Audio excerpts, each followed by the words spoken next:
Bonjour à tous, ici Hugues Péguier pour Répare Smartphone, et les gens qui me connaissent depuis un certain temps savent que j'ai commencé la réparation en customisant des PSP, en changeant la couleur, en ajoutant des diodes. Et c'est aujourd'hui dans cette vidéo que je vais faire un petit peu la même chose en profitant d'avoir racheté un iPhone complètement cassé pour le changer et le customiser en rouge et noir. Pour cette réparation, j'ai décidé d'acheter un arrière d'iPhone rouge sans composants préassemblés. Il va donc falloir repasser tous les composants de l'ancien châssis au nouveau châssis. On va commencer le changement en enlevant les deux vis qui retiennent l'écran. Et en soulevant l'écran, on peut voir que l'indicateur d'humidité est rouge, c'est-à-dire que l'iPhone a pris l'humidité. Il y a de la poussière à l'intérieur, mais pas de traces d'oxydation. C'est quelque chose de très courant sur les iPhones qui sont utilisés pendant trop longtemps avec un écran cassé. En effet, la poussière et l'humidité rentrent par les parties fissurées ou manquantes de l'écran. L'iPhone a été testé avant réparation et fonctionne très bien, mis à part que la batterie ne tient pas du tout et en effet elle est complètement gonflée. On va bien penser à retirer le tiroir de la carte SIM, sans ça, impossible d'enlever la carte mère. Après avoir débranché la batterie et l'écran, on va commencer par démonter la partie basse du téléphone. On peut enlever le Taptic Engine, le haut-parleur et la prise dock. Et on va directement les transférer sur le nouveau châssis rouge. Il y a beaucoup de vis qui tiennent ensemble et elles sont presque toutes différentes. Donc pour ne pas les mélanger, pensez à utiliser un patron ou une planche magnétique. Nous allons tout au cours de cette vidéo faire extrêmement attention à ne rien endommager. C'est vraiment le meilleur moyen d'être certain de garder les pièces d'origine de l'iPhone avec leur qualité d'origine. La prise dock est bien collée, ce qui la rend un peu difficile à retirer. On peut la chauffer à l'aide d'un sèche-cheveux ou d'un décapeur thermique, aussi appelé heat gun, pour la décoller plus facilement. On peut alors enlever toutes les petites pièces qui se trouvent dans la partie basse du téléphone. Attention à ne pas oublier les éléments tels que les filtres anti-poussière du micro et du haut-parleur. Il faut alors d'abord remettre tous ces petits éléments dans la nouvelle coque avant de pouvoir remettre la prise dock. Il y a vraiment beaucoup de petits éléments à transférer, donc ça peut prendre vraiment beaucoup de temps, comptez entre 1 et 2 heures selon votre expérience dans le domaine de la réparation.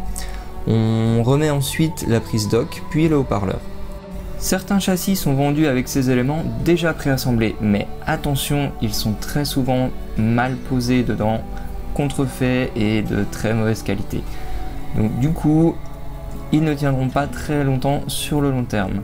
C'est pourquoi nous conseillons vraiment de les éviter. Comme on peut le voir ici, ça prend énormément de temps de reprendre tous les éléments de l'ancien châssis. Mais vous pouvez en croire notre expérience, vous perdrez beaucoup plus de temps si vous prenez un châssis avec des éléments préassemblés et qu'un de ces éléments ne fonctionne pas. Parce qu'il vous faudra alors tout redémonter pour identifier la pièce qui pose problème. Afin d'accéder au bouton Power et Volume, il nous faut maintenant retirer la batterie. Celle-ci avait déjà été remplacée par une batterie de mauvaise qualité qui avait gonflé. Elle avait été collée avec du scotch double face. Nous allons pouvoir la remplacer par une batterie neuve d'origine avec un sticker d'origine. Dans l'état dans lequel la batterie était, l'iPhone pouvait tout juste fonctionner sur secteur afin de permettre à l'ancien propriétaire de sauvegarder son téléphone et de le restaurer avant la vente. Attention ici, sur la nappe de l'appareil photo, il y a une protection noire qui cache une vis. N'oubliez pas de l'enlever. Il nous faut maintenant enlever pas mal de vis pour libérer la carte mère afin de la transférer dans le nouveau châssis. En haut à gauche, il y a une multitude de vis qui sont très similaires, donc il va falloir à nouveau faire très attention à bien s'y retrouver pour ne pas les perdre ou les mélanger. Cette partie correspond à l'antenne réseau et Wi-Fi. Si après remontage vous avez des problèmes de réseau ou de Wi-Fi, c'est ici qu'il faudra vérifier que rien n'a été endommagé. Une fois toutes les vis enlevées, on peut retirer la carte mère de l'ancien châssis. On peut alors s'attaquer au démontage des boutons volume et silence. Le démontage des boutons de volume est relativement simple, mais la nappe de connexion est très fragile. Il faut donc prendre son temps et y aller tout doucement pour l'enlever afin d'éviter de l'arracher. Vous pouvez vous aider d'un outil en plastique pour la retirer. Attention, si vous utilisez une pince, de bien prendre une pince à bourron pour ne pas percer la nappe. La nappe étant collée, vous pouvez aussi utiliser un décapeur thermique pour la décoller.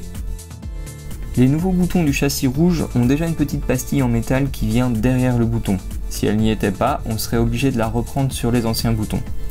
Le plus compliqué dans le montage va être le bouton silence. Il faut bien regarder comment l'ancien bouton est fixé pour bien mettre le nouveau. Remettre les boutons en place dans la nouvelle coque est un peu technique, donc nous vous conseillons d'utiliser une pince de précision pour le faire. Cela vous permettra de les manipuler avec beaucoup plus de facilité et de précision.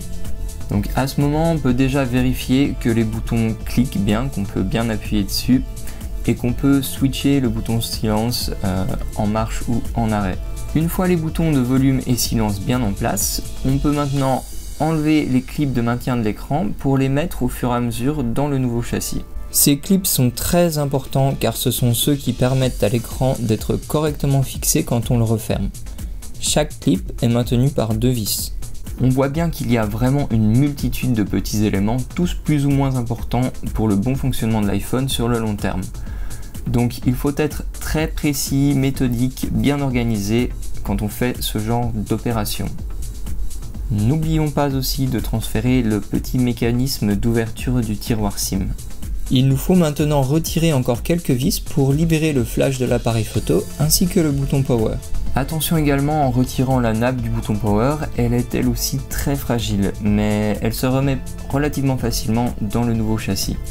On va également enlever les petites protections antistatiques pour les passer sur la nouvelle coque. Remettons maintenant le bouton Power de la nouvelle coque en place. La petite protection noire ici vient protéger l'un des micros secondaires de l'iPhone. On remet également le mécanisme du tiroir SIM que l'on a pris de l'ancien châssis. Nous pouvons alors remettre le bouton Power ainsi que le flash. Et comme dit précédemment, la plupart des vis ont chacune leur place, donc il est très important de bien s'organiser pour ne pas les mélanger. Remettons aussi les protections antistatiques et la petite plaque qui maintient le flash et le micro secondaire. On peut maintenant replacer la carte mère ainsi que l'appareil photo. Il y a encore beaucoup de vis à remettre et il faut faire attention à ne pas coincer les connecteurs sous la carte mère et à bien les brancher. Nous souhaitons avec cette vidéo montrer qu'un iPhone complètement cassé peut souvent être entièrement réparé quand même. Donc plutôt que de mettre votre iPhone à la poubelle ou de le laisser dans un tiroir, pensez à le réparer.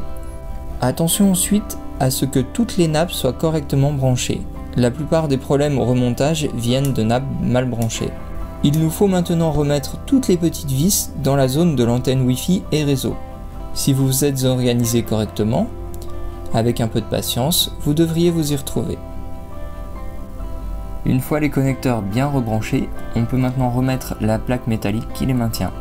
On va maintenant prendre notre nouvel écran. L'ancien écran était complètement contrefait. Nous l'avons utilisé pour faire différentes vidéos de comparaison entre les écrans contrefaits et les écrans d'origine. Vous pouvez retrouver les liens en description. Avant de réaliser le montage complet, il faut bien tester les nouveaux composants. Nous allons donc brancher l'écran seul avec la batterie pour vérifier que tout fonctionne correctement. Il nous faut maintenant repasser tous les composants de l'écran cassé sur le nouvel écran. Heureusement, uniquement l'ancien écran est contrefait. Tous les autres composants, c'est-à-dire le bouton Home, la caméra frontale et l'écouteur, sont bien d'origine. On peut donc les transférer directement sur notre nouvel écran. Le nouvel écran est 100% original, c'est-à-dire que le LCD, le châssis, mais aussi la vitre sont complètement d'origine. Ces écrans sont nettement plus chers et beaucoup plus compliqués à trouver, mais ils cassent beaucoup moins souvent que les écrans contrefaits ou reconditionnés de mauvaise qualité, que l'on trouve actuellement en grande quantité sur le marché. Ils sont donc un très bon investissement sur le long terme pour éviter d'avoir à rechanger son écran régulièrement. Pour un montage plus rapide et moins compliqué, il est possible d'acheter un écran préassemblé avec déjà une caméra frontale et un écouteur monté sur l'écran. Mais puisque ces éléments sont fonctionnels sur l'écran cassé et pour éviter le gaspillage, pas besoin ici d'un écran préassemblé. Rappelons ici qu'il faut faire très attention à ne pas endommager le bouton Home car un seul bouton Home est lié à une seule carte mère. Donc le remplacement du bouton Home, même par un bouton Home d'origine, entraînera le non-fonctionnement du Touch ID. Le bouton Home est un peu sale, donc on peut le nettoyer avec un peu d'alcool et une brosse à dents. Il manquait une vis au niveau du bouton Home, nous avons donc racheté un lot de vis et trouvé une vis qui correspondait bien à l'ancienne. Il faut faire très attention quand on remplace des vis, de ne pas prendre des vis trop longues qui pourraient rentrer dans la vitre en vissant. On peut maintenant installer notre nouvelle batterie. Il faut normalement reconnecter la batterie après avoir reconnecté l'écran, mais heureusement sur iPhone 6, cela n'a pas de grande incidence si on ne respecte pas cette précaution. Il faut cependant faire beaucoup plus attention sur ce point avec les modèles plus récents. Faites très attention cependant à l'ordre des vis quand vous revissez la plaque de maintien des nappes de l'écran. Si vous mettez une vis trop longue au centre, vous pourriez endommager la carte mère et perdre le rétroéclairage sur votre iPhone 6. Une fois l'écran bien reconnecté, nous pouvons maintenant refermer le téléphone, remettre les 2 vis Pentalogue du bas du téléphone et réinstaller notre tiroir SIM. On va profiter du changement de l'écran pour poser directement une protection verre trempé sur l'écran. Et voilà.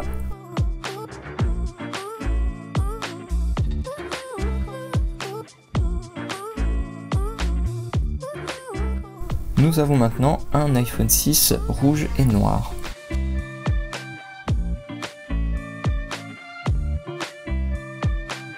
Si cette vidéo vous a intéressé, n'hésitez pas à laisser un pouce en l'air et à vous abonner. Et si vous avez l'impression que votre écran casse trop facilement depuis qu'il a été changé et que le sujet de la contrefaçon vous intéresse, n'hésitez pas à lire nos articles et regarder nos vidéos sur le sujet sur www.repar-smartphone.fr.